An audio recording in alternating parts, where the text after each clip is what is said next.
अस्सलाम वालेकुम रहमतुल्लाहि वबरकातुहू। आज हमारे चैप्टर नंबर 17 में हम लोग पहुंच गए हैं। इंशाल्लाह आज चैप्टर नंबर 17 हमारा चले शुरू होगा। और इससे पहले हम लोग अपने 16 चैप्टरों में इस्लामी स्टडी करते हुए जदीद ज़माने के तनाजुर से लॉजिकली और हर तरीके से बहस मुबाहिसा करते हुए इस मुकाम तक पहुंच गए हैं हमारी स्टडी में कि हुजूर सल्लल्लाहु अलैहि वसल्लम की ज़िंदगी तक हम पहुंच गए। उनके ज़िंदगी का दौर, उनके खुलफाए राशिदीन का भी मुख्तसर जिक्र किया मैंने। हुजूर सल्लल्लाहु अलैहि वसल्लम की सीरत तो बहुत मुख्तसर मैं किया। हुजूर सल्लल्लाहु अलैहि वसल्लम के इंतकाल के बाद के थोड़े से वाक़यात कब तक हम पहुंच गए, वहां तक आ गए। इस अब आज के चैप्टर में हम थोड़ा सा समराइज करके अब तक के जितने चैप्टर थे उसका थोड़ा सा समराइज करके इंशाल्लाह नए हमारे टॉपिक की तरफ बढ़ते हैं, इस्लाम की स्टडीज़ की तरफ। इस्लाम की जो बुनियादी बातें हैं, ज़रूरी बातें हैं, उनकी तरफ हम आगे बढ़ते हैं। बहुत सारे मसले मसाइल का उस दिन मैं जिक्र किया था कि मुसलमानों में मंशियात का इस्तेमाल यानी नशे वाली चीज़ों का इस्तेमाल बहुत बढ़ गया है। मुसलमान नौजवानों में ख़ासतौर से नशा को फैलाया जा रहा है। ख़ासतौर से मुसलमानों को बर्बाद करने के लिए दुश्मनान इस्लाम जो है मुसलमानों में नशा फैला रहे हैं, बेरोज़गारी फैला रहे हैं, उनके अंदर जुराइम फैला रहे हैं, फहाशी फैला रहे हैं। ये सब हमारे दुश्मनों के करतूत है। उसकी वजह से हमारे मुस्लिम माशरे में तलाक बहुत ज़्यादा हो गई है। आजकल मुस्लिम माशरे के अंदर हम देख रहे हैं तलाक की तादाद इतनी ज़्यादा हो गई है और तलाक से बहुत सारी बुराइयां पैदा हो रही है। खाली तलाक से ख़ानदान या दो लोगों का मसला नहीं है, बल्कि उससे पूरा माशरा ख़राब हो रहा है। वो तलाक होने के बाद फिर उसके और जो हालात पैदा हो रहे हैं, लड़के और लड़की के अंदर जो तब्दीलियाँ आ रही हैं और बाद में वो लोग जो माशरे में हरकतें कर रहे हैं, उससे पूरा माशरा बर्बाद हो रहा है, ख़राब हो रहा है। उसका जिक्र इंशाल्लाह आगे आएगा। मुंशियात का भी जो ड्रग्स है और नशे वाली चीज़ें हैं जो लोग मुसलमानों में ख़ास तौर से फैलाई जा रही हैं, जुराइम है, चोरी डाके और गुर्बत जो फैलाई जा रही है, उसका जिक्र इंशाल्लाह आगे आएगा। आज हम जिक्र ये करते हैं कि अल्लाह ताला के पास शैतान ने चैलेंज किया था कि मैं आदम को जो है कि जो शैतान को जो दुश्मनी है आदम से, आदम को जो है मैं और उसकी औलाद को मैं गुमराह करूंगा और उसको दोज़ख में डालूंगा। और अल्लाह ताला से चैलेंज किया था शैतान ने कि तू जो है ना आदम को और उसकी औलाद को अपना फर्मा बरदार नहीं नहीं पाएंगे ज़्यादा। तो अल्लाह ताला ने उसके जवाब में, शैतान के चैलेंज के जवाब में अल्लाह ताला ने भी इंसानों की हिदायत का इंतज़ाम किया। ऐसा नहीं कि शैतान ने चैलेंज किया और अल्लाह ने कुछ नहीं किया। शैतान के चैलेंज के जवाब में अल्लाह ताला ने इंसान की और आदम की औलाद की हिदायत का इतना बेहतरीन इंतज़ाम किया और ऐसी गाइडेंस उनको दी कि जैसा ही आदम अलैहिस्सलाम दुनिया में आए उसके बाद ज़मीन के ऊपर उनकी आबादी बढ़ी। और तो जब से अल्लाह ने उनकी हिदायत, उनकी औलाद का हिदायत का इंतज़ाम किया। पहले ही दिन से अल्लाह ताला ने उनमें नबी और रसूल भेजा। आदम अलैहिस्सलाम खुद पहले नबी और रसूल थे। तो उन्होंने अपने औलाद को हिदायत की, गाइडेंस दी, अल्लाह ताला की तरफ से जो इंस्ट्रक्शन थी उनको दी, कैसा रहना है, कैसा एक दूसरे से ताल्लुकात है, वो सब बताए। उसके बाद जैसे जैसे आदम अलैहिस्सलाम की औलाद आगे बढ़ी, दुनिया में फैली, दुनिया के मुख्तलिफ इलाक़ों में आबाद हुई, तो उनके ज़माने, उनके हालात चेंज होते गए, वक्त बदलते गया। तो बहुत सारी हिदायत वो भूलते गए, गुमराह हो गए या भूल गए, या शैतान भी तो लगा हुआ है उनको गुमराह करने के लिए। तो शैतान ने भी उनकी औलाद को गुमराह करने की कोशिश किया। अल्लाह ताला भी अपनी हिदायत के लिए फिर उनके कौम में, उनके औलाद में पैगम्बर भेजते रहे। अल्लाह ताला ने बहुत पैगम्बर भेजे, हज़ारों पैगम्बर भेजे, 1,40,000 पैगम्बर भेजे, ऐसा एस्टिमेशन है। और जितने भी भेजे अल्लाह ताला ने हर कौम में, हर ज़माने में, हर इलाके में पैगम्बर भेजे। पहले ज़माने में हर कौम में पैगम्बर भेजे और हर इलाके में, हर कौम में, हर मुल्क में पैगम्बर भेजे। कोई कौम ऐसी नहीं है, इंसानों की कोई आबादी ऐसी नहीं रखी अल्लाह ने जहाँ पैगम्बर ने भेजा। और ये जो पैगम्बर रसूल थे अल्लाह की गाइडेंस लेके आते थे और इंसानों की हिदायत का काम करते थे। और शुरू से उनकी एक ही बात रहती थी कि अल्लाह एक है, इस कायनात का बनाने वाला अल्लाह एक है और ये उसकी हिदायत है, ये गाइडेंस है, इसके ऊपर तुमने चलना है, ऐसे मामलात करना है, एक दूसरे के साथ ये ताल्लुकात है, बिजनेस, धंधा और कारोबार इस तरीके से करना है, ये वो बताते थे। अच्छा, ये बताते बताते जो शैतान था, शैतान भी इनके लोगों में, इंसानों की आबादी में बराबर अपनी गुमराही फैलाता रहता था। और दुनिया के तमाम मज़ाहब में, जो दुनिया के जितने मज़ाहब है आज, जो भी आज मौजूद है या जो पहले थे, सब मिला के वो सारे मज़ाहब असल में अल्लाह की जो गाइडेंस है, रहनुमाई है, जो जो दीन पैगम्बर लाते थे उन्हीं की बिगड़ी हुई शक्ल है। पूरे मज़ाहब जो है अल्लाह की तरफ से जो आए हुए दीन थे उनकी बिगड़ी हुई शक्ल है। उनके अंदर पहले पैगम्बर आए थे, हर कौम में पैगम्बर रसूल आए और उनके जो मानने वालों ने बाद में धीरे धीरे वक्त और हालात और ज़माने के हिसाब से वो बदलते चले गए। शैतान का भी उसके अंदर कारगुजारी रही, शैतान ने भी अपनी कारगुजारियाँ किया, वो मज़ाहब के अंदर बिगाड़ पैदा होता गया। और अल्लाह ताला बराबर मगर अपने लोगों को हिदायत करने के लिए पैगम्बर भेजता रहा, उनके करेक्शन करता रहा, उनके दीन में जो है एडिट करता रहा नए नए, और पैगम्बर भेजते रहे। इसलिए मैं पढ़ के सुना रहा हूँ कि दुनिया के मुख्तलिफ मज़ाहब अल्लाह के दीन ही की बिगड़ी हुई शक्लें हैं।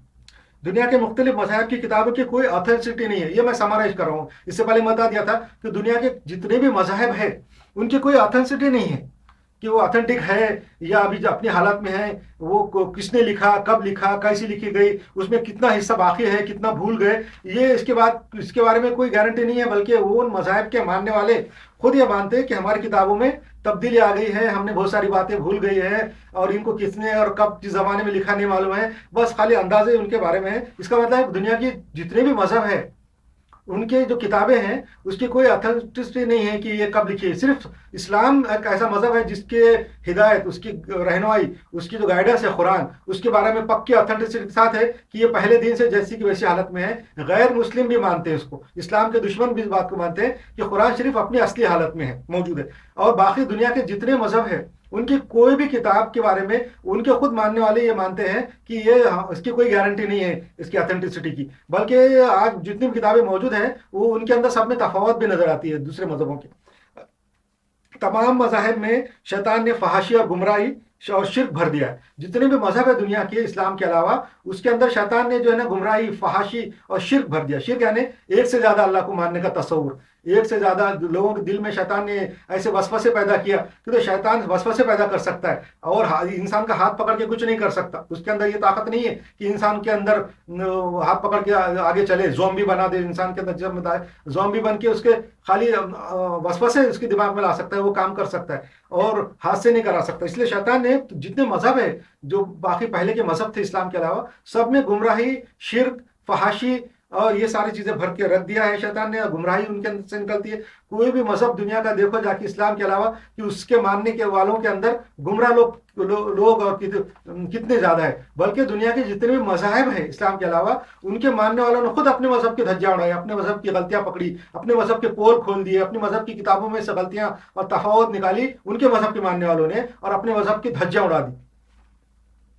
अच्छा, दूसरे मज़ाहिब के अंदर हराम चीजें करने, हराम चीजें खाने और फहाशी को अपने मजहब का हिस्सा समझते हैं। दूसरे जितने मजहब है इस्लाम के अलावा, वो हराम चीजें करने, हराम चीजें खाने और फहाशी करने को अपने मजहब का हिस्सा समझते हैं। ये शैतान का अमले बद को खुशनुमा करके दिखाने का एक हिस्सा है। शैतान जो है अमले बद है, अपने जो खराब अमल है उसको खुशनुमा करके दिखाता। कोई शैतान ऐसे काम करता कि वो जो बुरे काम ऐसे कराता है इंसानों से कि जो इंसानों को खुशनुमा लगते, अच्छे मालूम होते, भले मालूम होते, जैसे नाच गाना, डांस, पिक्चर, ये वो, उसके अंदर इंसानों को बहुत दिलचस्पी है, बहुत अच्छे लगते, बहुत सुहाने लगते हो। क्यों? तो उसमें शैतान की कारगुजारी रहती है। जो अच्छा, जैसे जैसे पहले के मज़ाहिब की हिदायत गुम होती गई, अल्लाह ने नई हिदायत इसे इंसानों के रहने के लिए भेजता रहा। जैसा जैसा पुराने मजहबों की हिदायत गुम होती गई, अल्लाह नई हिदायत इंसानों की रहने के लिए भेजता रहा। जब कोई हिदायत गुम होती थी या करप्ट होती थी, जो हिदायत अल्लाह की तरफ से जो पैगंबर आते थे पहले ज़माने में हर मजहब के अंदर, हर इलाके में, तो जब उनकी हिदायत जैसे जैसा गुम होती रहती थी और वो जो उसके अंदर वो जो करप्ट हो जाती थी, तो अल्लाह ताला जो है अपना तबीयत का रसूल और नबी भेजता था। जब वो कोई हिदायत जब तक रहती थी, उस कौम के अंदर बाकी रहती थी वो हिदायत, तो दूसरा पैगंबर नहीं भेजता था अल्लाह ताला। मगर जब वो हिदायत करप्ट हो जाती थी और गुम हो जाती थी, उसमें मिलावट हो जाती थी, तो फिर अल्लाह ताला दूसरा पैगंबर भेजता था। तो ये उसकी वजह थी कि अल्लाह ताला बिला वजह कोई काम नहीं करता, बिला जरूरत, बिला वजह, बगैर सोचे समझे कि कोई अल्लाह का काम नहीं करता। जब देखता था कि इनके लोगों के अंदर सही हिदायत, सही गाइडेंस गुम हो गई, उसके अंदर मिलावट हो गई, लोगों ने उसमें बिगाड़ कर दिया, तभी नया रसूल भेजता था। उसके अलावा उसके बगैर रसूल नहीं भेजता था। क्योंकि अल्लाह बिला वजह गैर जरूरी काम नहीं करता, क्योंकि अल्लाह में कोई नुक्स और डिफेक्ट नहीं है। नुक्स और डिफेक्ट और कमजोरी उसके अंदर नहीं है। अल्लाह को कोई बिला जरूरत, बिला वजह कोई जो है तो काम नहीं करता। इसलिए अल्लाह ने अपनी हिदायत और रहनुमाई को महफूज और मुकम्मल करने के लिए, इसलिए अल्लाह ताला ने जब जमाना जैसे जैसे आगे बढ़ता गया, लोगों के अंदर थोड़ी सी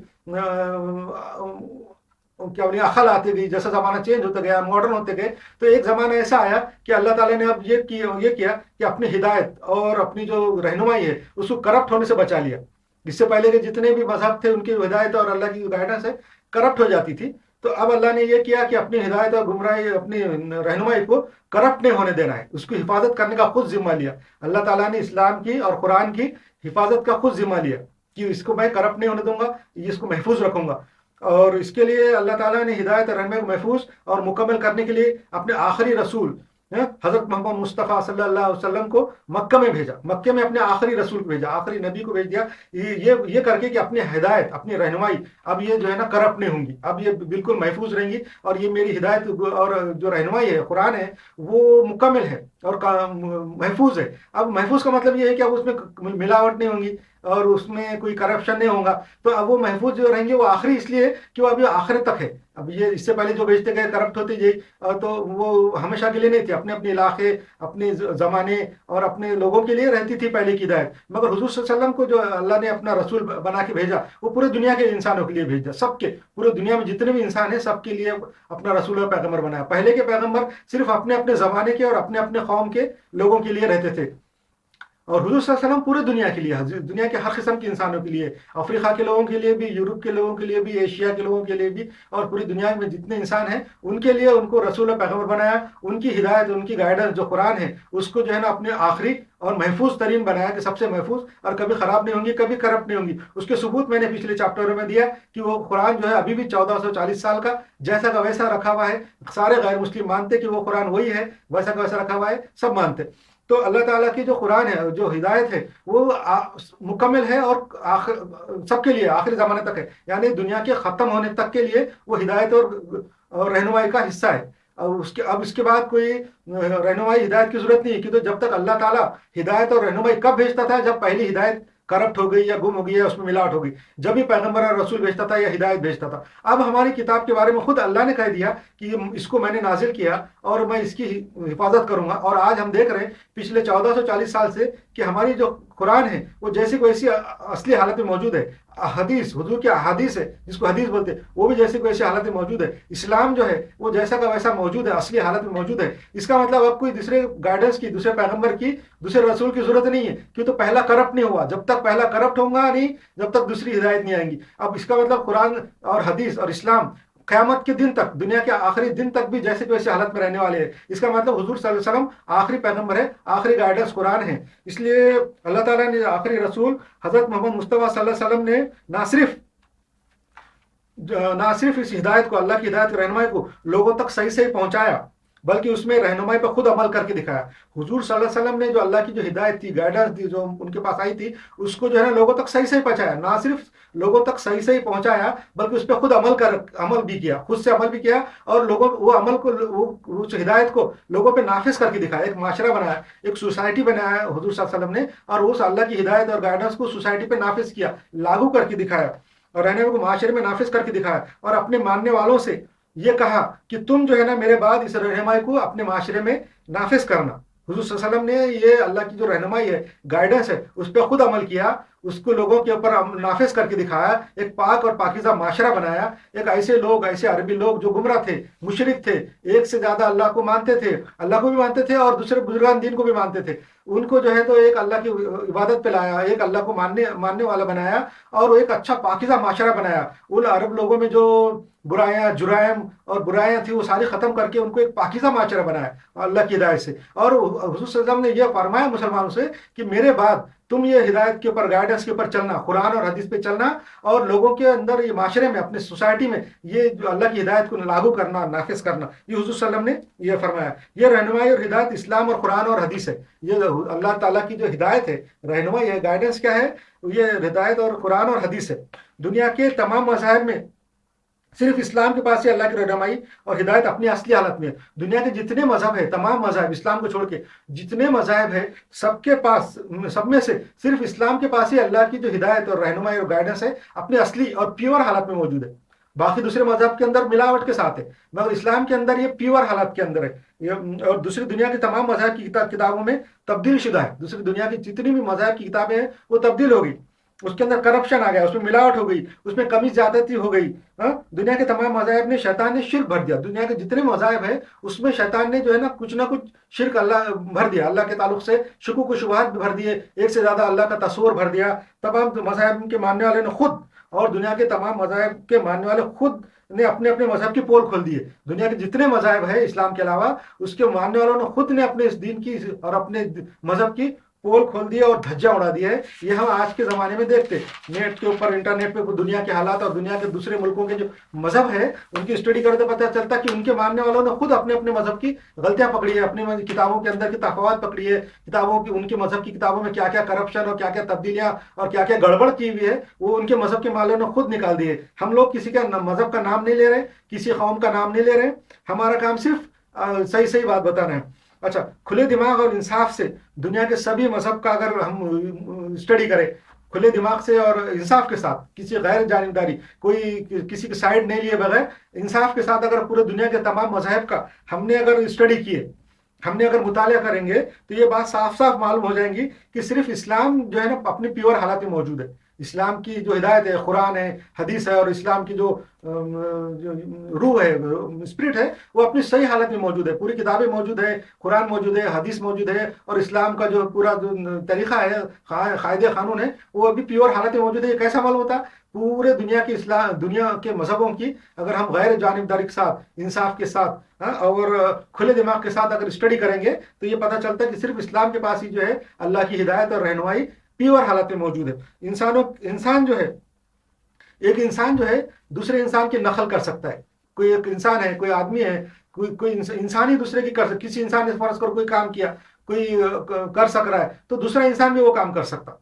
अगर समझो कोई जानवर है, घोड़ा है, वो उसकी नकल इंसान नहीं कर सकता, घोड़े के जैसा रेस इंसान नहीं कर सकता। अगर रेस करना है तो इंसानों की रेस होती, घोड़े और इंसान की रेस नहीं होती। क्यों? तो घोड़ा की नकल इंसान नहीं कर सकता, मगर इंसान की नकल इंसान कर सकता है। रेस इंसानों की होती है, इंसान है, कुश्ती है, और जो भी गेम होते हैं ओलंपिक गेम में, तो वो बराबर वालों के होते हैं। जैसा आज दो इंसानों का वजन बराबर है, एज बराबर है, तो फिर उनके अंदर मुकाबले होते हैं। क्योंकि और दूसरा जो दुनिया में जो काम होते, दुनिया में जो लोग काम करते, रोजी के ताल्लुक से, बिजनेस के ताल्लुक से, साइंस के अंदर डेवलपमेंट के ताल्लुक से, स्टडी के ताल्लुक से, नई नई बातें जो खोज और डिस्कवरी करते, तो वो इंसान करते। वैसा दूसरे इंसान भी कर सकते। जो आजकल की जो साइंस है वो इंसानों की, दूसरे इंसानों ने अक्वायर किया हुआ इल्म है, और उस इल्म से आजकल दूसरे इंसान सीख रहे, पढ़ रहे। पिछले साइंसदान मर के भी 200-300 साल, 400 साल हो गए। जो साइंटिस्ट है वो मर गए, मगर उनके साइंस के ऊपर आज नए लोग अमल कर रहे। क्यों? तो एक जो इंसान का काम है दूसरा इंसान कर सकता, एक इंसान ने जो काम किया वो दूसरा इंसान कर सकता। यानी एक इंसान जो है दूसरे इंसान के लिए रोल मॉडल बन सकता है, एक नमूना, एक एग्जाम्पल बन सकता है। एक इंसान की नकल दूसरा इंसान कर सकता। एक जो है ना काम, मशीन का काम इंसान नहीं कर सकता। कोई काम अगर मशीन कर रही है तो वो वैसा काम इंसान नहीं कर सकता। तो इसलिए अल्लाह ताला ने जो है इंसानों को जो हिदायत और रहनुमाई जो अल्लाह ताला ने दी, जो अल्लाह ताला ने जो रहनुमाई, अपनी गाइडेंस, हिदायत दी इंसानों के लिए, तो ऐसी दी कि जिस पे इंसान अमल कर सके, ऐसी नहीं दी कि जिस पे इंसान अमल नहीं कर सके। इसलिए जो रहनुमाई, हिदायत, गाइडेंस दी वो भी इंसानों के लिए, इंसानों के जरिए से दी। किसी जो अपने जो पैगंबर रसूल जो बना के अल्लाह ताला ने भेजे, वो इंसानों को ही भेजे, किसी फरिश्ते को नहीं भेजे, किसी जिन को नहीं, किसी दूसरी मखलूक को अपना मैसेंजर बना के नहीं भेजा। अगर अल्लाह ताला चाहता था, अल्लाह ताला तो हर चीज़ पे कादिर है कि वो फरिश्ते को भी भेज सकता था, किसी दूसरी मखलूक को भी अपना मैसेंजर बना के दुनिया में इंसानों के पास भेज सकता था। ये मेरी गाइडेंस है, मेरी हिदायत है, ये मेरी किताब है, इस पर तुम अमल करो। मगर ऐसा नहीं किया। अल्लाह ताला ने इंसानों ही को पैगंबर बना के इसलिए भेजा ताकि इंसानों के जो पैगंबर जो है वो जो हिदायत और गाइडेंस लेके आएंगे, जो लोगों को बताएंगे, तो उसके ऊपर दूसरे इंसान भी अमल कर सकेंगे। क्यों? तो मुंह से बोलना, किसी को गाइडेंस करना, किसी को हिदायत करना, किसी को इंस्ट्रक्शन देना बहुत आसान है। किसी को काम बोलना, ये काम करो, वो काम करो, बोलना बहुत आसान है, मगर खुद करना मुश्किल है। इसलिए नबियों ने क्या किया, जो अल्लाह ताला ने जो रसूल भेजे, वो रसूल जो इंसानों में से अच्छे, आला और आला सिफात के इंसान ऐसे चुने, जो नेक, शरीफ, आला और अच्छे दिमाग के इंसान अल्लाह ताला ने इंसानों में से चुने, और उनको अपना नबी, अपना रसूल, अपना मैसेंजर बनाया, उनके पास अपना मैसेज भेजा। और उन मैसेंजरों ने अल्लाह की हिदायत, अपनी अल्लाह की जो गाइडेंस है, जो जो किताबें उन्होंने लाए थे इस्लाम से पहले, और वो सब की अल्लाह की गाइडेंस को इंसान नाफिज किया, पहले खुद उस पर अमल करके दिखाया। एक अच्छा माशरे में, अपन उस जमाने के माशरे में रह के, उस जमाने की सोसाइटी में अल्लाह की हिदायत और गाइडेंस पे खुद अमल किया, और लोगों को उसके ऊपर अमल करके दिखाया। और बाद में ये लोगों से फरमाया कि इस गाइडेंस पे और हिदायत पे अल्लाह के तुम भी अमल करना। और अल्लाह ताला जो है, अगर हमको अल्लाह की हिदायत लाकर देने वाले, अगर अल्लाह की हिदायत हमको लाके देने वाले फरिश्ते होते या और कोई मखलूक होती, और अल्लाह की रहनुमाई, हिदायत पर अमल करके हमारे माशरे में इनको अल्लाह के दीन को नाफिज करके दिखा देने वाले, अगर समझो अल्लाह की हिदायत, अल्लाह की गाइडेंस اور اللہ کی جو رہنمائی تھی، اگر وہ لا کے دینے والے ہم کو اگر فرشتے رہتے، جو اپنے نبی ہے رسول ہے، اگر وہ فرشتے رہتے اور وہ اپنی دنیا اپنی اللہ کی ہدایت گائیڈنس ہم پہ نافذ بھی کرتے اور وہ خود بھی کر کے دکھاتے، اس پہ عمل بھی کرتے، ہمارے معاشرے میں اس کو قائم بھی کر کے دکھا دیتے، اللہ کے دین کو نافذ کر کے دکھا دینے والے اگر فرشتے ہوتے یا جن ہوتے یا اور کوئی مخلوق ہوتے، تو جو ہے نا ہم یہ عمل پہ اس کے بعد ہم اور بعد میں اللہ کہتا، اگر وہ لا کے دکھانے والے فرشتے ہوتے، ہدایت لا کے دکھا دیتے، اس پہ ہمیں عمل بھی کرتے فرشتے وہ، اور ہمارے معاشرے میں وہ ہدایت نافذ بھی کر کے دکھاتے، اور بعد میں اللہ یہ کہتا کہ یہ میری ہدایت ہے، یہ میری رہنمائی اور میرا دین ہے، اس رہنمائی کو جو ہے تو تم میرے رسولوں نے اپنے عمل سے تمہارے معاشرے میں نافذ کر کے دکھا دیا، اور تم پہ لازم ہے کہ اس رہنمائی ہدایت پہ خود بھی عمل کرو اور اپنے معاشرے میں نافذ کر کے دکھاؤ۔ اگر اللہ ایسا بول دیتا تھا کہ یہ میں نے یہ فرشتے بھیج دیا، انہوں نے میری ہدایت لے کے آئی، یہ گائیڈنس ہے میری، انہوں نے تمہارے معاشرے میں نافذ بھی کر کے دکھا دیا، اب تم جو ہے نا ان کے فرشتوں کے جانے کے بعد تم اس کے اوپر عمل کرو، اپنے معاشرے میں اس کو قائم کرو، اس دین کو اپنے سوسائٹی میں لاگو کرو، کر کے دکھاؤ، نافذ کرو۔ تو ہم انسان یہ کہہ سکتے تھے کہ ہم تیرا دین اپنے معاشرے میں نافذ نہیں کر سکتے، اگر ایسا ہوتا تو ہم کیا کہہ سکتے تھے کہ ہم یہ تیرا جو دین ہے اس پہ ہم اپنے آپ پہ لاگو نہیں کر سکتے، نہ اپنے معاشرے میں قائم کر کے دکھا سکتے، نہ اس رہنما ہدایت پہ عمل کر سکتے ہیں، کیونکہ یہ ہمارے بس میں نہیں ہے، کیونکہ ہم انسان ہیں، ہم تو انسان ہیں۔ وہ کام جو فرشتے کر کے گئے یا کوئی اور مخلوق نے کر کے گئی وہ ہم تھوڑی کر سکتے، ہم تو انسان ہیں، جو کام فرشتے کرے وہ فرشتے کر سکتے، اور جو کام انسان کرے وہ انسان کر سکتے، اس لیے جو کام فرشتوں نے کر کے گئے، دین قائم کر کے گئے، معاشرے میں نافذ کر کے گئے فرشتوں نے، وہ ہم تھوڑی کر سکتے، ہم تو انسان ہیں۔ وہ جنہوں نے تیرے دین کو ہمارے معاشرے میں نافذ کر کے دکھا کر چلے گئے، ہم یہ کہہ سکتے تھے اللہ سے، وہ جنہوں نے تیرے دین کو ہمارے معاشرے میں نافذ کر کے دکھا کر چلے گئے وہ تو انسان نہیں تھے بلکہ کوئی اور مخلوق تھے، اس لیے وہ یہ کام کر سکتے تھے، ہم سے یہ کام ناممکن ہے۔ اس لیے اللہ نے انسانوں کی ہدایت اور رہنمائی کے لیے جو رسول اور نبی بھیجے، ان کو انسانوں ہی میں سے چن کر بھیجا۔ اللہ تعالیٰ نے جو انسانوں میں رسول اور نبی اپنی گائیڈنس دے کے بھیجے، تو ان کو کیا کیا، اور رسولوں کو اور پیغمبروں کو انسانوں میں ہی سے چن کے انسانوں کے پاس بھیجا۔ ورنہ اللہ اس بات پر قادر تھا کہ کوئی اور مخلوق یا فرشتہ اللہ بھیج سکتا تھا، اللہ کے پاس یہ پاسبل تھا، اللہ کے لیے تو ہر چیز پاسبل ہے، وہ چاہتا تو فرشتہ بھیج سکتا تھا، جن بھیج سکتا تھا، کوئی اور مخلوق اوپر سے بھیج دیتا تھا ہدایت کے لیے دے کر، مگر اللہ نے ایسا نہیں کیا۔ آج کے جدید دور میں، آج کے جو لیٹسٹ ماڈرن زمانے میں بھی اگر کوئی آرٹیفیشل انٹیلیجنس والا کمپیوٹر اگر کہیں بیٹھا ہوا ہے، رکھا ہوا ہے، اور وہ ہم کو انسٹرکشن دینا شروع کر دے، گائیڈنس دینا شروع کر دے، بولے یہ کام کرو وہ کام کرو، اگر کمپیوٹر ہم کو بولنے لگا تو ہم کیا بولیں گے، یہ کمپیوٹر بیٹھے بیٹھے کچھ بھی بول رہا ہے، ہم کو گائیڈنس کرنے والا کوئی ہمارا لیڈر انسان چاہیے، یہ تو کچھ بھی بول رہا ہے، اس کو کیا سمجھتا کمپیوٹر کو، وہ تو انسان تھوڑی ہے، وہ ایسے ایسے کام بتا رہا ہے۔ تو ایسا ہم بول سکتے تھے، یہ کام کرو وہ کام کرو، اگر کمپیوٹر بولیں گے تو کیا ہم کر سکتے ہیں؟ کیا نہیں کر سکتے۔ جو کام مشینیں کر سکتی ہیں وہ کام ہم نہیں کر سکتے، اس لیے جو کام فرشتہ کرتا ہے وہ کام ہم کیسا کریں گے، یہ ہم بول سکتے تھے۔ ہم صرف وہی کام کر سکتے ہیں جو ایک دوسرا انسان کر سکتا ہے۔ اس لیے اللہ کا ہم پر بڑا احسان ہے، اللہ کا ہم پہ بہت بڑا احسان اور کرم ہے کہ اس نے ہم کو اپنے رہنمائی اور گائیڈنس انسانوں ہی کے ہاتھ سے روانہ کی، اور ان رسولوں نے یہ کام کر کے دکھایا۔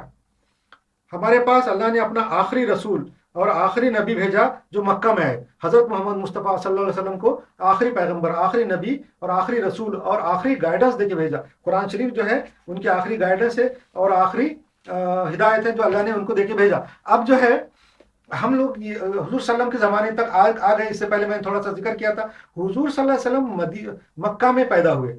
مکہ جو عرب زمانے کا، آج سے 1440 سال پہلے عرب زمانے میں ایک سینٹر تھا، مذہبی سینٹر تھا۔ وہاں پہ جو ہے نا حضرت ابراہیم کے زمانے کا بنا ہوا ایک مسجد ہے جس کو کعبہ بولتے ہیں۔ کعبہ جو ہے حضرت ابراہیم نے ایک مسجد بنائی تھی اللہ کی عبادت کے لیے۔ حضرت ابراہیم ایک پیغمبر تھے، جیسا میں نے بتایا کہ اللہ تعالیٰ نے اپنے رسول بھیجے، 1,40,000 پیغمبروں میں سے ایک پیغمبر تھے۔ حضرت ابراہیم علیہ السلام جو ہے انہوں نے وہاں پہ اللہ کے حکم سے اور ان کے بیٹے حضرت اسماعیل علیہ السلام نے، دونوں نے مل کے ایک کعبہ بنایا، ایک چوکونی مسجد بنائی جو کعبہ بولتے ہیں، اور وہ وہاں پہ اپنے اولاد کو رکھا، وہاں کے اطراف کے لوگوں کو بلایا اور وہاں پہ اللہ کی ایک ہدایت کا، اللہ کے ایک ہونے کا کہا، اور لوگوں نے وہاں عبادت کی اور وہاں رہتے تھے۔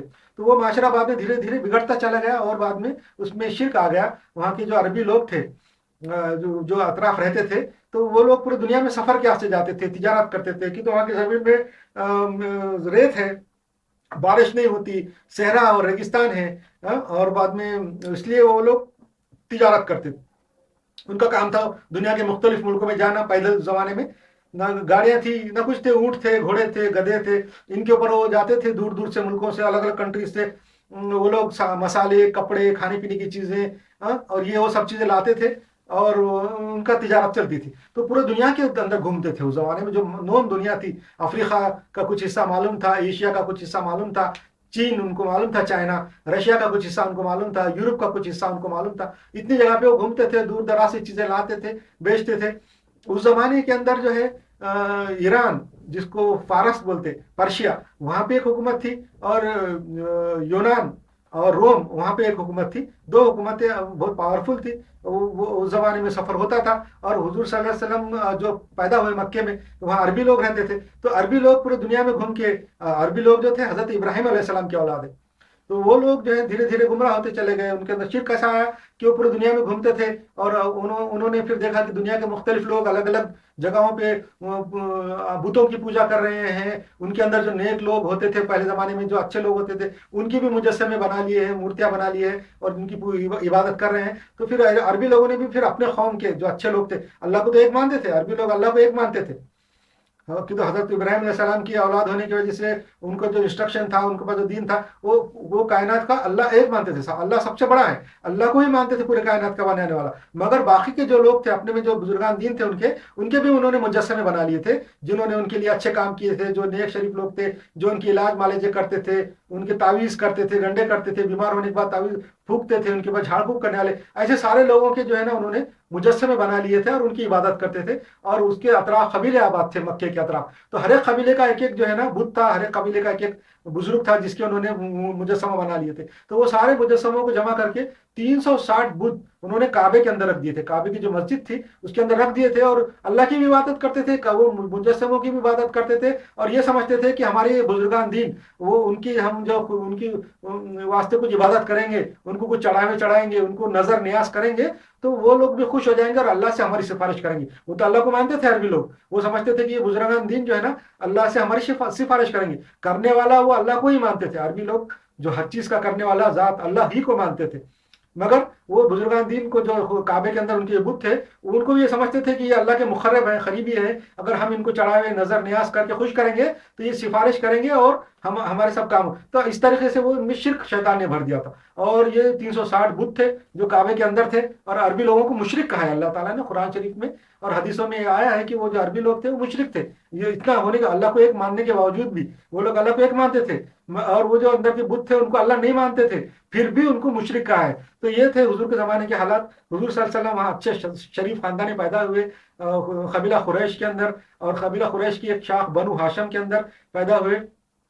قبیلہ قریش میں الگ الگ قبیلے تھے، بنو ہاشم ہے، بنو امیہ ہے، اور بنو تمیم ہے، بنو ایسا ہے ویسا ہے کر کے بہت سارے اس کے قبیلے تھے قریش کے، قریش بڑا قبیلہ، اور اس کے چھوٹے قبیلے یہ بنو بنو بول کے تھے، تو حضور صلی اللہ علیہ وسلم بنو ہاشم میں سے تھے، اور وہاں پہ جو بنو ہاشم اور بنو امیہ اور دوسرے بنو جو تھے وہ باری باری وہاں کے مکے کے سردار بن جاتے تھے، اس زمانے میں کوئی ایسی بڑی حکومت تو تھی نہیں، وہاں پہ کوئی بادشاہ تھی نہیں کہ، تو وہاں پہ کوئی اکنامی نہیں تھی، وہاں پہ کوئی معاشیات نہیں تھے، کھانے پینے کا ذریعہ پیسہ دھیلا کچھ بھی نہیں تھا، ریگستان تھا، اور بالکل بھوک مری کا معاملہ تھا، اس لیے کوئی بادشاہ، کوئی ایران اور یونان اور روم کو کوئی انٹرسٹ نہیں تھا وہاں پہ حکومت کرنے کا، ان کو معلوم تھا یہ سوکھے اور ریگستان میں کیا حکومت کرنا ہے، اس لیے وہ وہاں پہ حکومت پہ انٹرسٹ نہیں تھا، حالانکہ بہت بڑی زمین تھی، ریگستان کا بہت بڑا علاقہ، بہت بڑا ایریا خالی پڑا ہوا تھا، اس میں خالی قبیلے قبیلے قبیلے رہتے تھے، اور وہ ان کے اپنے چھوٹے چھوٹے خیمے جھوپڑیاں ڈال کے خانہ بدوش تھے، ایک جگہ سے دوسری جگہ، نومیڈ جس کو بولتے، کہ وہ گھومتے رہتے تھے اپنے جانوروں کو لے کے، جہاں تھوڑا سا بارش، تھوڑا سا پانی، تھوڑی سی نمی آ گئی اور زمین میں سے پانی نکلنے لگا، جس کو الوہا بولتے ہیں عربی میں، وہا یعنی اواسس، زمین میں سے تھوڑے پانی کے چشمے نکلتے تھے، اس جگہ وہ آباد ہو جاتے تھے، اپنے جانوروں کو کھلاتے پلاتے تھے، پھر دوسری جگہ وہ گھوم کے تجارت کرتے رہتے تھے، تو یہ ایسے نومیڈک لوگ تھے۔ مکہ کے اندر جو لوگ فکس تھے کہ تو وہاں پہ کعبہ تھا، پورے عربی لوگوں کے جو ہے تو جو بزرگان کے بت وہاں رکھے ہوئے تھے کعبے میں، اور پورے عربی لوگ جو اطراف کے جو تھے وہ حج کے لیے مکہ کو ہی آتے تھے، اس لیے مکہ کے اندر ایک مستقل آبادی تھی، وہاں کی آبادی ادھر ادھر گھومتی نہیں تھی، بلکہ وہ کچھ قبیلے وہاں پہ آباد تھے، کوئی باہر کے بھی لوگ تھے جو مکہ کے نہیں تھے، جو اجنبی جس کو بولتے وہ بھی آباد تھے، ایسے سب لوگ وہاں مکے میں آباد تھے۔ تو مکے میں کی جو تھی گورنمنٹ کی، جیسے جس کو کہیں گے سردار، پہلے سردار رہتے تھے قبیلے کے، شیخ، تو باری باری ہم اس میں سے بنتے تھے قریش میں سے. تو حضور صلی اللہ علیہ وسلم کا جو خاندان تھا بنو ہاشم وہ بھی کبھی قبیلے بنتے تھے. حضور صلی اللہ علیہ وسلم کے دادا پردادا وہ مکے کے سردار بھی رہ چکے تھے. تو ایسا تھا حضور اس زمانے میں حضور وہاں پیدا ہوئے. حضور وہاں پیدا ہونے کے بعد ان کی زندگی بہت پاکیزہ گزری. ان کے والد ان کے پیدا ہونے سے 2-3 مہینے پہلے ان کا انتقال ہو گیا عبداللہ کا. اور حضور صلی اللہ علیہ وسلم کی والدہ نے ان کو پھر پالا. ان کے دادا نے اور ان کے چاچا نے ان کی جو ہے تو ابو طالب نے ان کی یہ کی نگرانی کی کر پالا ان کو. اور جب وہ تھوڑے سے جوان ہوئے 25 سال کے ہوئے تو ان کی زندگی پاکیزہ گزری. ان کے زمانے کے جو دوست احباب جو تھے جن کا روایتوں میں ذکر ملتا ہے ان کا کہنا ہے کہ حضور صلی اللہ علیہ وسلم اور ان کا خاندان بہت پاکیزہ خاندان تھا. حضور صلی اللہ علیہ وسلم کے باپ دادا کا بھی خاندان پاکیزہ تھا. وہ کسی قسم کے برے کام میں نہیں تھے, شرک نہیں کرتے تھے, جو کعبے میں بت رکھے تھے ان کی عبادت نہیں کرتے تھے, اللہ ہی کی عبادت کرتے تھے. حضور صلی اللہ علیہ وسلم بھی اپنے جوانی میں بہت پاکیزہ رہے اور کسی غلط صحبت میں نہیں تھے. ان کے دوست احباب کا یہ کہنا ہے کہ وہ ان کی صحبت بہت اچھی تھی اور وہ تجارت کرتے تھے. جو بھی اس زمانے میں کام تھے چھوٹے موٹے وہ کرتے تھے اور اپنی زندگی پاکیزہ طریقے سے گزارتے تھے. پھر بعد میں انہوں نے وہاں پہ تجارت کرنے لگے اور مکہ کی جو ہے نا ایک پاکیزہ اور اچھے نیک خاتون ان سے انہوں نے نکاح کیا اور ان کی تجارت دیکھنے لگے. اور ان کی تجارت دیکھنے کے بعد بھی ان کا تجارت میں بہت نام ہوا کہ بہت اچھی ایمانداری سے تجارت کرتے ہیں. پھر وہ اس کے بعد پھر حضور صلی اللہ علیہ وسلم کی جب عمر 40 سال ہوئی تو اللہ تعالیٰ نے پھر ان کو مکے سے چن لیا اور اپنا پیغمبر بنانے کے لیے چنا. ان کے پاس اپنی ہدایت بھیجا اور گائیڈنس بھیجا. اس کے بعد حضور صلی اللہ علیہ وسلم نے وہ گائیڈنس وہ ہدایت اللہ کی وہ معاشرے میں کہی کہ دیکھو یہ جو تم بت بنا کے پوجے کر رہے ہیں اور جو عبادت کر رہے ہیں وہ ایسا ٹھیک نہیں ہے. تم اللہ کو تو مانتے ہو ایک, یا مانو کہ اللہ ایک ہے اور یہ سارے جو تم نے بت بنائے ہوئے ہیں کعبے کے اندر رکھے ہوئے ہیں یہ ان کی عبادت مت کرو, ایک اللہ کو مانو. اس کے بعد پھر حضور کی مخالفت شروع ہو گئی. کچھ لوگ جو ان کے ماننے والے تھے وہ 2-4 ان کے ساتھ شروع میں جمع ہوئے اور بعد میں ان کے مخالفت بھی. اور جو معاشرے کے اندر جب ایسا ہوتا ہے کہ جب ہم پبلک کے اندر یا سماج میں سوسائٹی میں جو سوسائٹی کے نارم چلتے آتے ہیں, سوسائٹی کے جو لوگ کو جو بات پسند ہے وہ بات کا اگر ہم کریں اسی بات کو جو سوسائٹی کے اندر سب مانی جاتی ہے, سوسائٹی میں اچھی سمجھی جاتی ہے اور سوسائٹی جس کو پسند کرتی ہے وہ حالانکہ وہ بات صحیح ہو یا غلط ہو, اچھی ہو یا بری ہو, مگر سوسائٹی جس چیز کو لائک کرتی ہے اسی کے بات کے فیور میں ہم نے کچھ بات کرے, کچھ شعر شاعری بتا دے, کچھ اس کی فائدے بتا دے یا کچھ اس کے اندر اچھی باتیں بتا دے تو سوسائٹی بہت خوش ہو جاتی. جیسا جب سب لوگ جیسا چاہتے ویسا ہی ہم اگر کر کے دکھا دے تو خوش ہو جاتی. مگر جیسا سب لوگ چاہتے اور اس کے الگ ہم دکھا دیں حالانکہ ہماری بات صحیح ہے, ہم جو بات کر رہے ہو سچ ہو, حق ہو, کچھ بھی ہو, مگر سوسائٹی کے نارم کے اگر خلاف ہے تو پھر سوسائٹی اس کی مخالف ہو جاتی, دشمن ہو جاتی. ویسے حضور صلی اللہ علیہ وسلم کے ساتھ ہوا کہ وہ حضور صلی اللہ علیہ وسلم نے جب ایک خدا کے بارے میں کہا کہ تم نے 360 کو چھوڑ کے صرف ایک اللہ کو مانو تو وہاں کی سوسائٹی ان کے خلاف ہو گئی. بہت ان کی مخالفت ہوئی, ان کے ساتھی کو بہت ستایا. شروع میں جو 2-4 لوگ مسلمان ہوئے تو ان کے اندر سے جو ہے ان کو بہت ستانا شروع کیے لوکل لوگوں نے. مگر حضور صلی اللہ علیہ وسلم نے اور ان کے ساتھیوں نے بہت کوشش کی, مکہ کے اندر جو ہے برابر اپنی تبلیغ کرتے رہے, اسلام کی دعوت کرتے رہے, لوگوں تک اپنا دین پہنچاتے رہے. یہ سلسلہ 13 سال چلا. مکے کے اندر 13 سال جدوجہد ہوئی. حضور صلی اللہ علیہ وسلم اور ان کے ساتھی اپنی بات اللہ ایک ہے, صرف مکہ میں ایک ہی بات بتاتے تھے حضور صلی اللہ علیہ وسلم کہ یہ کائنات کا بنانے والا اللہ ایک ہے.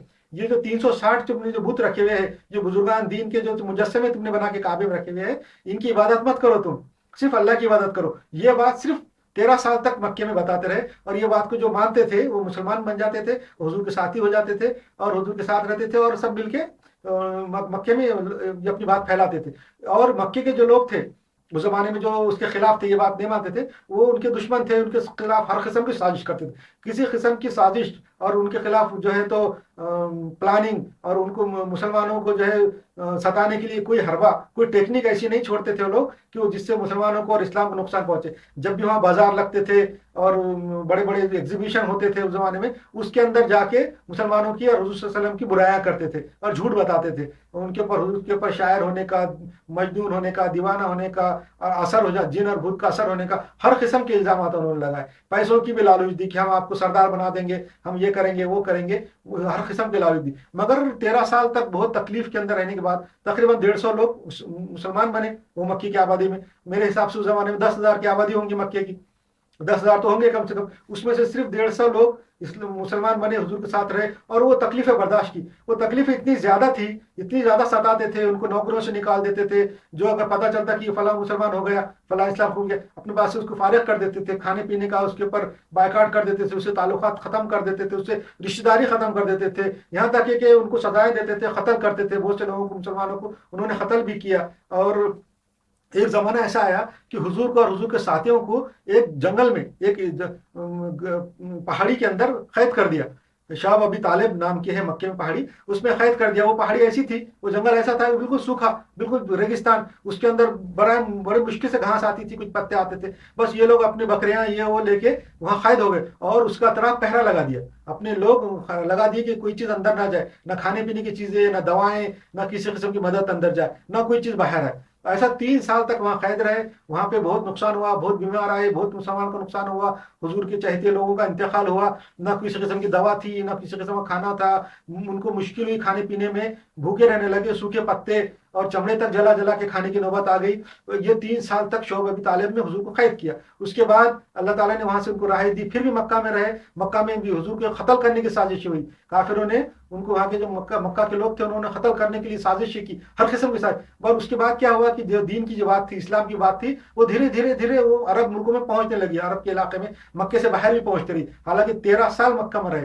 13 साल मक्का में जो मुसलमानों ने तकलीफ उठाई, उनके साथ जो साजिशें हुई, उनके खिलाफ जो प्लानिंग बनाए काफिरों ने, मुशरिकों ने, वो सारी प्लानिंग और ये वो आज हमारे लिए एक किस्म का नमूना है। हमारे लिए हुजूर की जिंदगी का हर एक लम्हा, हर एक मोमेंट, हर एक सेकंड हुजूर सल्लल्लाहु अलैहि वसल्लम की जिंदगी का, और उस जमाने के जो मुसलमान थे, हुजूर के जो साथी थे, उनकी जिंदगी का हर एक सेकंड हमारे लिए एक नमूना है। वो नमूना ये कि हमको ये अमल करना है, उनकी जिंदगी के हर सेकंड के ऊपर हमको अमल करने के वास्ते, वो दिखाने के लिए है कि तो हुजूर के, अल्लाह ताला के जो नबी है, अल्लाह के रसूल है, वो लोगों के लिए एक नमूना होते हैं, वो एक गाइडेंस होते हैं, एक एग्जाम्पल होते हैं। उनकी जिंदगी का हर एक लम्हा, हर एक सेकंड बाकी के, उनके आने वाली उम्मत के, उनके मानने वालों के लिए एक नमूना होता है, उसके ऊपर चलना होता है। इसलिए हुजूर की जो, और हुजूर के साथियों की 13 साल की जो जिंदगी थी मक्के की, वो एक नमूना है, वो एक गाइडेंस है, वो हमको देखने के लिए कि हुजूर ने और उनके साथियों ने 13 साल क्या किया, 13 साल तकलीफ में कैसा रहे। वो ये देखना है कि अगर हम मुसलमान आज दुनिया में जहाँ पे भी है, अगर हम आज मुसलमान दुनिया में ऐसी जगह पे है और ऐसे मुल्क में है और ऐसे लोगों में है जो इस्लाम नहीं मानते,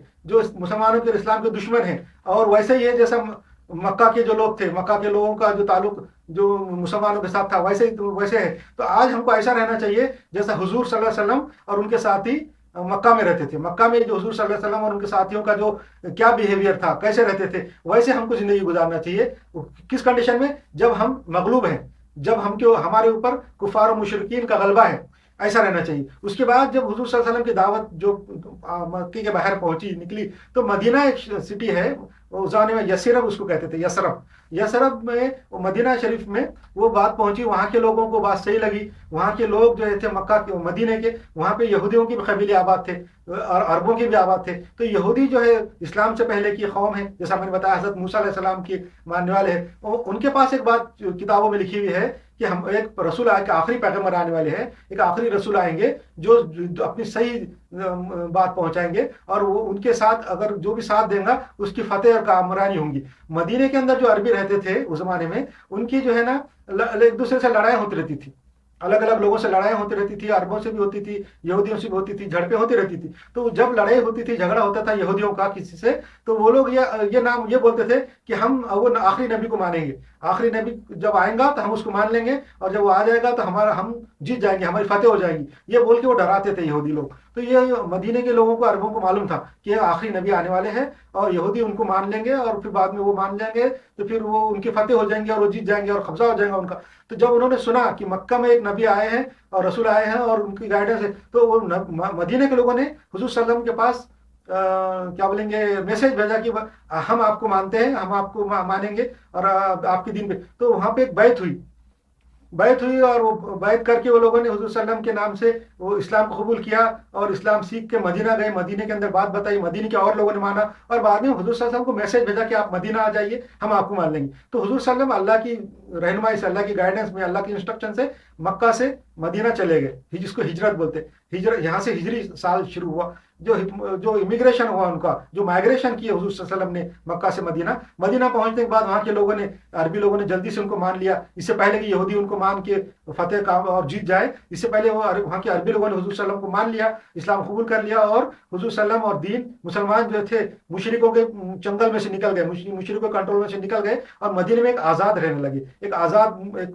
छोटा सा मुल्क बन गया, छोटी सी हुकूमत कायम हो गई, और हुजूर सल्लल्लाहु अलैहि वसल्लम और उनके साथी एक आज़ादी के साथ वहाँ रहे, अपने दीन को, इस्लाम को एक माशरे में, अपनी सोसाइटी में लागू किया, कायदे कानून लागू किए और वहाँ रहने लगे। अब हुजूर सल्लल्लाहु अलैहि वसल्लम मदीने में जब रहे तो वहाँ के लोगों ने इस्लाम कबूल किया, माना, और अच्छी सोसाइटी बन गई, अच्छा कानून बन गया। अब हमको, हमारा मदीने में 10 साल रहे हुजूर सल्लल्लाहु अलैहि वसल्लम, मदीने में 10 साल रहे, वहाँ पे भी उन्होंने हुजूर सल्लल्लाहु अलैहि वसल्लम के साथ मुशरिकों ने और अरब के जो दुश्मन थे इस्लाम के, उन्होंने उनके साथ जंगें की, उनको हराने की, और हुजूर सल्लल्लाहु अलैहि वसल्लम के खिलाफ बहुत साजिशें की, बहुत सी जंगें हुई, मगर हर जंग में अल्लाह ताला ने मुसलमानों को जो है ना कामयाबी दी, इस्लाम बढ़ता गया और दीन कायम हो गया। हुजूर सल्लल्लाहु अलैहि वसल्लम ने जो है तो दीन को कायम किया, माशरा बनाया, और एक अच्छी सोसाइटी ऐसी बना दी कि सोसाइटी के अच्छे काम देख के, मुसलमानों की अच्छी कंडीशन देख के और अच्छे हालात देख के अरब के लोग और दूर के अतराफ के लोग इस्लाम कबूल करने लगे, और फौज की फौज और लोग के जत्थे के जत्थे और मजमे के मजमे आके इस्लाम कबूल करने लगे। इसी को कुरान शरीफ में कहा है, इज़ा जा नस्रुल्लाहि वल फतह वरायत अन्नास यदखुलून दीनिल्लाहि अफवाजन फसब्बिह बिहम्दि रब्बिका वस्तगफिर इन्नहु कान तव्वाबा। यानी जब देखो कि लोग फौज की फौज आके दीन कबूल करने लगे हैं तो अल्लाह की हमद करो, सना करो। हाँ, और तो ये वाक़या हुआ। और हमारे लिए मदीने में जो हुजूर सल्लल्लाहु अलैहि वसल्लम 10 साल रहे, 10 साल की जिंदगी हमारे लिए जो है ना एक नमूना है। जैसा मक्के की 13 साल की जिंदगी हमारे लिए नमूना है, और हुजूर सल्लल्लाहु अलैहि वसल्लम की जो मक्के की जो 13 साल की जिंदगी के एक सेकंड हमारे लिए एक नमूना है कि हम कैसा रहे। मदीने की जिंदगी के 10 साल वो भी हमारे लिए नमूना है कि जब मुसलमान आज़ाद हैं, जब मुसलमानों की हुकूमत है, जब मुसलमान जो है तो इस्लाम आज़ाद है, ऐसे मुल्कों में मुसलमान कैसे रहे। वो जैसा हुजूर सल्लल्लाहु अलैहि वसल्लम और उनके साथी मदीने में रहे वैसा रहना चाहिए। जब मुसलमान आज़ाद मुल्क में है, इस्लाम की हुकूमत कायम है, इस्लाम आज़ाद है, तो फिर ऐसी ज़िंदगी गुजारना चाहिए मुसलमानों ने जैसा मुसलमानों ने और हुजूर सल्लल्लाहु अलैहि वसल्लम ने मदीने में गुजारी। ये आज तक की मेरी बातों का जो है तो ये खुलासा है। यहाँ तक तो हम पहुँच गए। फिर उसके बाद क्या हुआ कि हुजूर सल्लल्लाहु अलैहि वसल्लम ने मदीने में एक अच्छी हुकूमत कायम की और अच्छी तरह से गुजारी। अल्लाह ताला ने बाद में हुजूर सल्लल्लाहु अलैहि वसल्लम का इंतकाल की हुआ, अल्लाह ताला की मर्जी से इंतकाल के बाद लोगों ने, मदीने के लोगों ने जल्दी से कि एक अपने मदीने के आदमी को एक हुजूर का जानशीन बना दिया। मगर बाद में तय हुआ कि हुजूर की बात के हिसाब से कि जो हुजूर के बाद जो मदीने का या इस्लाम का मुसलमानों का अमीर बनेगा वो कुरैशी कबीले में से होना चाहिए और महाजरीन में से होना चाहिए, यानी हुजूर के साथ जो माइग्रेट करके मक्का से मदीना आए थे, जिन्होंने तकलीफ उठाई थी, उनमें से होना चाहिए या कुरैशी होना चाहिए। तो फिर बाद में ये बात तय हुई और वो मदीने के लोग मान गए और हज़रत अबू बकर सिद्दीक़ को जो है ना अपना पहला खलीफा बनाया। हज़रत अबू बकर सिद्दीक़ हुजूर के सहाबा में से, जो हुजूर के पहले के दोस्तों में से, हुजूर के साथी थे, मक्का से मदीना हिजरत करके आए थे और उन्होंने इस्लाम के वास्ते बहुत कुर्बानियाँ दी। तो उनको जो है ना अपना पहला खलीफा बना दिया गया। और हज़रत अबू बकर सिद्दीक़ ने 2.5 साल खिलाफत की, 2.5 साल उनकी गवर्नमेंट रही। और उसके बाद उनका जब इंतकाल का वक्त आया तो फिर उन्होंने मशवरा करके लोगों को जमा करके हज़रत उमर रज़ी अल्लाह को खलीफा बना दिया कि हज़रत उमर मेरे बाद खलीफा होंगे, और लोगों ने उनको मान लिया। हज़रत उमर ने भी अपनी खिलाफत 10 साल की बहुत अच्छी तरीके से कायम की, जैसा हुजूर सल्लल्लाहु अलैहि वसल्लम करते थे बिल्कुल वैसी तरीके से दीन को बिल्कुल मजबूती के साथ माशरे में कायम किया, बहुत पाकीज़ा माशरा रहा। जब उनको हज़रत उमर रज़ी अल्लाह को एक दुश्मन ने कत्ल कर दिया, जब उनको चाकू मार दिया, जख्मी कर दिया, तो जख्मी हालत में जब उनको पता हो गया कि अब मेरी मौत होने वाली है, तो फिर उन्होंने लोगों को जमा करके कमेटी बनाई, लोग जमा किए, कमेटी गई कि तो उस जमाने में जो खिलाफत थी, वो इस्लाम की जो खिलाफत है जो हुजूर सल्लल्लाहु अलैहि वसल्लम के बाद चली आ रही है, हज़रत अबू बकर सिद्दीक़, हज़रत उमर और हज़रत उस्मान रज़ी अल्लाह, हज़रत अली रज़ी अल्लाह, जो भी खिलाफत है हुजूर इस्लाम में डेमोक्रेसी के साथ है, मशवरे के साथ है, मुशावरत जिसको बोलते हैं। इस्लाम में डेमोक्रेसी है, बादशाहत नहीं है जैसा कि बादशाह के बाद उसका बेटा, उसके बाद बेटा, ऐसा नहीं है इस्लाम में। इस्लाम में डेमोक्रेसी है। तो ये जो खिलाफत थी हुजूर सल्लल्लाहु अलैहि वसल्लम के इंतकाल के बाद, पहले खलीफा भी डेमोक्रेसी से बने थे और उसके बाद दूसरे खलीफा भी बने, तीसरे भी बने। तो हज़रत उमर रज़ी अल्लाह ने कमेटी बनाई डेमोक्रेसी की तरीके से और 6 लोगों का एक कमेटी बनाई और उनको कहा कि माशरे में, सोसाइटी में जाके मालूम करो कि लोगों की राय क्या है, वोटिंग क्या है, जैसा मतलब मालूम करो और फिर किसी को मेरे बाद खलीफा बना देना। फिर हज़रत उमर के इंतकाल के बाद वो कमेटी के 6 लोगों ने लोगों की राय मालूम करके हज़रत उस्मान रज़ी अल्लाह को तीसरा खलीफा बनाया। हज़रत उस्मान ने बहुत पैसे वाले थे, बहुत दौलतमंद थे, बहुत बड़े ताजर थे, और इस्लाम के लिए पूरी ज़िंदगी उन्होंने बहुत पैसा खर्चा किया। जब इस्लाम कमज़ोर था, मक्के में 13 साल बहुत तकलीफ में था, उसके बाद मदीने में 10 साल भी बहुत स्ट्रगल में था, तो हज़रत उस्मान ने अपनी पूरी दौलत इस्लाम के लिए खर्चा की और बहुत ज़्यादा इन्वेस्ट किया, बहुत ज़्यादा तकलीफ उठाई पैसे के ताल्लुक से। तो उनको तीसरा खलीफा बनाया। उनकी हुकूमत भी 12 साल रही। उनको भी जो है ना सोरिश करने वालों ने और बागियों ने कत्ल कर दिया। उसके बाद वो जो 6 लोग थे जो हजरत उमर ने जिनको चुना था खलीफा के लिए, उन्होंने फिर हजरत अली रज़ी अल्लाह को चौथा खलीफा बना लिया। उनके ज़माने में भी वो बगावत और शोरिश बहुत चलती रही। तकरीबन 4, साढ़े 4, 5 साल हजरत अली की भी हुकूमत रही, मगर उनको भी किसी बागी ने कत्ल कर दिया और शोरिश चालू थी। फिर हजरत अली रज़ी अल्लाह के बाद उनके बेटे हसन को लोगों ने खलीफा बना दिया, हजरत हसन रज़ी अल्लाह को, जो हुजूर सल्लल्लाहु अलैहि वसल्लम के नवासे थे, हजरत अली के बड़े बेटे और हजरत मोहम्मद मुस्तफ़ा सल्लल्लाहु अलैहि वसल्लम के नवासे थे। हजरत मोहम्मद मुस्तफ़ा सल्लल्लाहु अलैहि वसल्लम की अल्लाह ताला ने उनका औलाद दी, उनको लड़के भी दिए थे हजरत मोहम्मद मुस्तफ़ा सल्लल्लाहु अलैहि वसल्लम को, और लड़कियां भी दी थी। उनके जो लड़के थे, उनके जो बेटे थे, वो कम उम्र के अंदर ही अल्लाह ताला ने उनका इंतकाल करा दिया। वो उनका इंतकाल हो गया हजरत मोहम्मद मुस्तफ़ा सल्लल्लाहु अलैहि वसल्लम के बेटों का, मगर उनकी बेटियां जिंदा थी। उनकी बेटियों में सबसे चहेती बेटी जो थी हजरत फातिमा ज़हरा अलैहिस्सलाम, और उनकी औलाद जो है हजरत हसन और हजरत हुसैन है। ये हजरत अली की बीवी थी। हजरत अली रज़ी अल्लाह जो हुजूर सल्लल्लाहु अलैहि वसल्लम के चचेरे भाई भी थे और हुजूर सल्लल्लाहु अलैहि वसल्लम के दामाद भी थे। तो और हजरत फातिमा ज़हरा के हस्बैंड, तो उनके जो हजरत फातिमा ज़हरा और हजरत अली रज़ी अल्लाह के जो फर्जंद है, उनके 2 फर्जंद थे, हजरत हसन रज़ी अल्लाह और हजरत हुसैन रज़ी अल्लाह। तो हजरत हसन को जो है तो खलीफा बना दिया। और उसके बाद जो है हुजूर सल्लल्लाहु अलैहि वसल्लम के एक साथी ने हजरत हसन के और हजरत अली के साथ जो उनके ताल्लुकात नहीं अच्छे नहीं थे, इख्तलाफात थे, जिसकी वजह से हजरत अली की खिलाफत को कबूल नहीं किया। और जो वो जो थे हजरत मोहम्मद मुस्तफ़ा सल्लल्लाहु अलैहि वसल्लम के जो साथी, वो शाम के, सीरिया के और दमिश्क के गवर्नर थे उस जमाने में। हजरत अली की जो हजरत उमर के इंतकाल के वक्त वो गवर्नर थे सीरिया के। तो उन्होंने हजरत अली की खिलाफत को नहीं माना और इख्तलाफ करते रहे। और फिर हजरत अली के शहादत के बाद, हजरत हसन की शहादत के बाद, उन्होंने फिर अपना खुद क्या हुकूमत डिक्लेयर कर दी, खुद को खलीफा जाहिर कर दिया। और कोई मशवरा, कोई वोटिंग और कोई मुसलमानों से डेमोक्रेसी तरीके नहीं किया, बल्कि उन्होंने अपनी हुकूमत कायम कर लिया और अपने आप को खलीफा बना लिया। उसके बाद फिर उनके इंतकाल के बाद, उन सहाबी के इंतकाल के बाद, अमीर शाम के इंतकाल के बाद, उन्होंने अपना जिंदगी में ही अपने बेटे को अपना खलीफा बना दिया। यानी एक बादशाह कायम हो गई। उस जमाने से एक बादशाह चली आ रही है मुसलमानों में, जो है बनु उमैया की बादशाह जिसको कहते हैं। तो बनु उमैया की बादशाहत में फिर बाप के बाद बेटा या बनु उमैया के खानदान के लोग ही बादशाह बनते रहे, मगर जिनको खलीफा बोलते थे। वो खिलाफत चलती रही। उस जमाने में मुसलमान बहुत डरे हुए थे कि तो बनु उमैया के जो लोग थे वो मुसलमानों पे बहुत जुल्म करते थे, सहाबा कराम का कोई लिहाज नहीं करते थे। बहुत से सहाबा कराम के उस जमाने में शहीद हुए, उनको कत्ल किया गया, और वो मुसलमानों के ऊपर बहुत जुल्म करके बड़ी जाबिर और जालिम हुकूमत थी बनु उमैया की। फिर उन्होंने वहाँ पे हुकूमत कायम की। तो उसके बाद मुसलमान खौफ में रहे। तो बस जो लोग थे मौजूद उस जमाने के, वो लोग जो है सिर्फ इस दीन की, कुरान शरीफ की, हदीस की स्टडी करने में खामोशी से लगे रहे। और उस जमाने में ऐसे लोग पैदा हुए जिन्होंने हदीस जमा की, हुजूर सल्लल्लाहु अलैहि वसल्लम की जो बातें हैं, जो इंस्ट्रक्शन है, वो जमा की और उसकी ऑथेंटिसिटी की, उसके ऊपर रिसर्च की। जैसा मैंने इससे पहले बता दिया, आसमां रिजाल निकाले, लोगों के बायोडाटे बनाए, पूरे मुकम्मल बायोडाटा की हदीस किसने बोली, किससे सुनी, और उनके अच्छे कैरेक्टर्स के हिसाब से वो हदीसें जमा की। वो और उसके बाद हदीस बनाने वाले और कुरान के ऊपर अमल करने वाले लोग बने। और अब यहाँ से बुजुर्गान दीन पैदा होने शुरू हुए। जो इस्लाम में जो औलिया अकराम बुजुर्गान दीन है, यहाँ से पैदा होने शुरू हुए। इसके बाद इंशाअल्लाह चैप्टर नंबर 18 के अंदर औलिया अकराम, बुजुर्गान दीन और फिरकों का जिक्र होगा इंशाअल्लाह।